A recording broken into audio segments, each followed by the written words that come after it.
Сега ќе отвориме една деликатна тема. Разлика меѓу два типа на луѓе – интроверт и екстроверт. Ќе пробаме да објасниме како тие два типа на луѓе се однесуваат во одредена ситуација. За ова Сара. Другата Сара.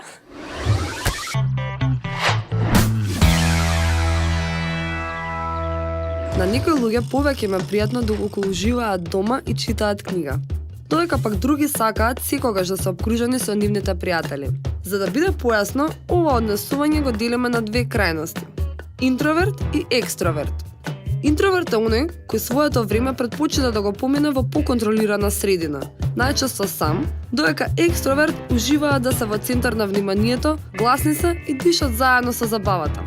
Интровертите за време на забавата се галат со миленичето во некоја ќоше или пак седат кај грицките, надевајќи се дека ќе избегнат small talk. Екстровертите се полнат од енергијата на другите луѓе, сакаат да зборуваат многу повеќе.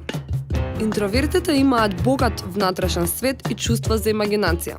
Енергијата му се полни во самотија. За екстровертите, забавите се страст, немаат проблем со комуникација нон-стоп, дури им годи. Се полнат со енергија од другите луѓе околу нив.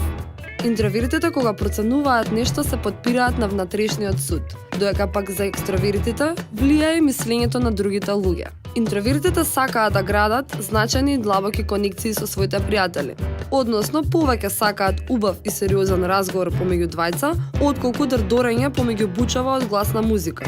Екстровертите се отворени кон другите, немаат проблем да зборуваат за себе пред поголема група и слично. Знаат да прочитаат преку говор на тело дали некому му треба муабет. Односно, се одлични другари кои гледаат на кој начин можат да расположат. Треба да разбереме дека интровертните деца се окей, само малку помалку уживаат во гужва и бучни места. Најчесто носат големи дарби за наука и уметност и ги бива за учење. А да не беа екстровертите, светот ќе беше мирно, но веројатно с додавно место. Тие се најчесто ориентирани кон јавните професии. Кога растеме, се соочуваме со тоа да ги менуваме овие две улоги, во зависност од расположението. На крајот треба да сватиме дека секој во себе има по еден интроверт и по еден екстроверт.